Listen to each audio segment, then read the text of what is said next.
Welcome to our channel. నేను Yagnamurthy.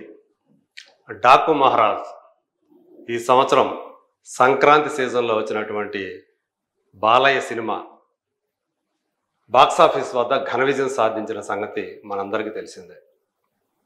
Game changer, సంక్రాంతికి వస్తున్నాం సినిమాలతో పోటీ పడి ఈ సినిమా విజయాన్ని సాధించడం అనేది చెప్పుకోదగ్గ విశేషంగానే చెప్పుకోవచ్చు. గేమ్ చేంజర్ డిజాస్టర్ అయితే సంక్రాంతికి వస్తున్నాం అనే సినిమా సంక్రాంతి విజేతగా నిలిచింది.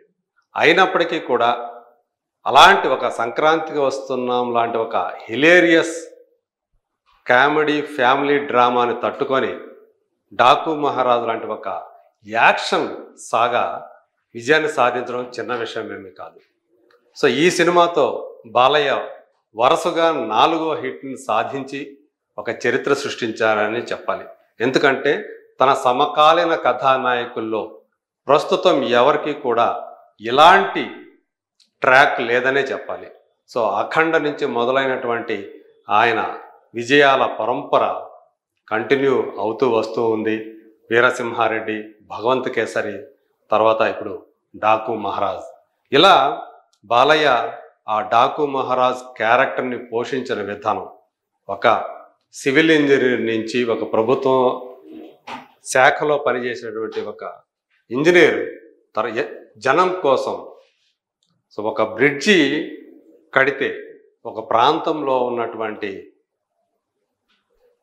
ఆ ఏరియాలో ఉన్నటువంటి చాలామంది నీటి కష్టాలు తీరుతాయి. కానీ అది రాకుండా చేయడానికి ఒక మైనింగ్ మాఫియా చేసేటువంటి ఆ దుర్మార్గాల్ని క్రూరత్వాల్ని ఎదుర్కొని జనం కోసం డాకు మహారాజ్గా మారినటువంటి ఒక వ్యక్తి కథతోటి బాబీ తీసినటువంటి ఆ సినిమా చాలామంది హృదయాల్ని కదిలించిందని చెప్పాలి. అంటే సమాజానికి పనికి వచ్చే ఇతివృత్తాలతోటి బాలయ్య ఆ సినిమాలు చేస్తూ రావటం. సో ఇప్పుడు ఆ సినిమా కేవలం థియేటర్లోనే కాకుండా ఓటీటీ వేదిక మీద కూడా ఘన విజయాన్ని సాధించింది. నెట్ఫ్లిక్స్లో ఈ సినిమా కొంతకాలం పాటు నెంబర్ 1 పొజిషన్లో ఉంది. దాదాపు 18 నుంచి 20 దేశాల్లో టాప్ 10లో కొనసాగింది. అంటే సో ఆ సినిమాకి లభించినటువంటి ఆదరణ సో ఏ స్థాయిలో ఉందో దాన్ని బట్టి మనం అర్థం చేసుకోవచ్చు. సో ఈ సినిమాలో ప్రత్యేకించి ఆయన ఆహార్యం, బాలయ్య ఆహార్యం, అలాగే ఆయన నటన చాలా గొప్పగా ఉన్నాయంటూ కేవలం మన ఇండియాలో ఉన్నటువంటి మీడియా మాత్రమే కాకుండా ఈరోజు ఇరాక్ దేశంలో ఉన్నటువంటి పత్రికలు కూడా, మీడియా కూడా కొనియాడటం అనేది నిజంగా ఆ డాకు మహారాజ్ సినిమాకి, బాలకృష్ణ గారికి, అలాగే ఆ సినిమా దర్శకుడు బాబీకి, ఆ సినిమాని ప్రొడ్యూస్ చేసినటువంటి సితారా ఎంటర్టైన్మెంట్స్కి లభించినటువంటి గొప్ప గౌరవంగా భావిస్తున్నారు. ఇప్పుడు ఎస్, నిజమే. ఇప్పుడు మనం మాట్లాడుకుంటుంది అంటే ఇరాక్లో ఉన్నటువంటి ఒక అరబిక్ పత్రిక. సో ఇక్కడ మనకు కనిపిస్తూ ఉంది స్క్రీన్ మీద. సో దీంట్లో మొత్తం ఇది డాకు మహారాజ్ గురించినటువంటి ఒక ఆర్టికల్ని, ప్రత్యేకమైనటువంటి ఆర్టికల్ని ఆ పత్రిక ప్రచురించింది. అందులో ఉన్న కథాంశం గురించి, అలాగే సో ఆ పాత్రల గురించి, బాలకృష్ణ నటన గురించి సో ఆ పత్రిక చాలా గొప్పగా రాసిందంటూ ఈరోజు మనకు తెలుస్తూ ఉంది. సో ఈనాడు లాంటి పత్రికల్లో కూడా ఇది సో ఇప్పుడు ఒక వార్తలాగా అందరి దృష్టిని ఆకర్షిస్తూ ఉంది. సో నిజంగా చెప్పాలంటే అంటే బాలయ్య ఇప్పుడు అంటే యువకుడుగా ఉన్నప్పుడు ఎంత బాగా తన స్టార్డమ్ని పెంచుకుంటూ, అంటే మంగమ్మ గారి మనవడి నుంచి ఆయన సో స్టార్గా ఎదుగుతూ వచ్చారనేది చాలామందికి తెలిసినటువంటి విషయమే. సో మధ్యలో ఈ మధ్యకాలంలో ఆయన ఎన్నో రకాలైనటువంటి ప్రయోగాలు చేశారు. తెలుగులోని ఆ మాటకు వస్తే ఇండియాలోనే మొట్టమొదటి ఫ్యూచరిస్టిక్ సైన్స్ ఫిక్షన్ సినిమాలో కథానాయకుడిగా నటించినటువంటి ఘనత కూడా బాలకృష్ణగా దక్కింది. ఆ సినిమా ఆదిత్య 369. ఇటీవలే ఆ సినిమాని శ్రీదేవి మూవీస్, దాని ఒరిజినల్ ప్రొడ్యూసర్ ఎవరైతే ఉన్నారో ఆయన మళ్ళీ 4K రెజల్యూషన్ 5.0 సౌండ్ సిస్టమ్ తోటి ఆయన రిలీజ్ చేశారు. సో దానికి కూడా చెప్పుకోదగ్గ ఆదరణ లభించింది. సో అందులో శ్రీకృష్ణదేవరాయలుగా ఆయన నటించినటువంటి ఆ పాత్రను పోషించిన తీరు చాలామందిని మెప్పించిందని చెప్పాలి ఆ రోజుల్లోనే. సో 1991లో ఆ సినిమా రిలీజ్ అయింది మొట్టమొదటిసారి. శ్రీకృష్ణదేవరాయలు అంటే మనకు గుర్తొచ్చేది ఎన్టీ రామారావు గారే. మహామంత్రి తిమ్మరుసు అలాగే తెనాలి రామకృష్ణ సినిమాల్లో శ్రీకృష్ణదేవరాయల పాత్రలో ఎన్టీఆర్ అభినయం అమోఘం అని చెప్పేసి అందరూ కూడా కొనియాడారు.